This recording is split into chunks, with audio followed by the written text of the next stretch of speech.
তোমরা দেখেছিলে যে আমরা ওই কারখানায় গেছিলাম, ওয়ার্ড্রোব একদম বানাতে দিয়ে এসেছিলাম, মানে সুন্দর করে কাস্টমাইজ করে।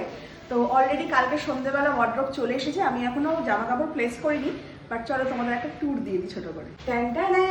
তো এটা হচ্ছে আমার সেই 3 পার্টের ওয়ার্ড্রোব। তো কিরকম বানিয়েছি ফার্স্টে ওপরটা দেখে নাও। আমি একটুখানি এরকম সোবার কালারটাকেই চুজ করেছি, আমার এটাই পছন্দ। আর একটা হালকা সুন্দর গ্লসি ফিনিশ রয়েছে, বেশি চকচকে নয় ব্যাপারটা।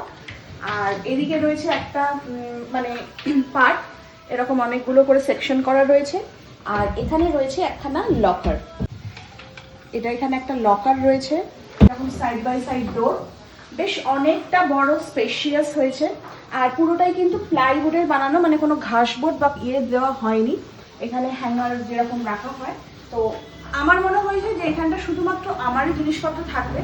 আর একটা কথা বলি, আগের দিন অনেকেই তোমরা এনকোয়ারি করেছিলে যে দিদি এটা কোথা থেকে নিয়েছো, কত দাম নিয়েছে, কি নাকি।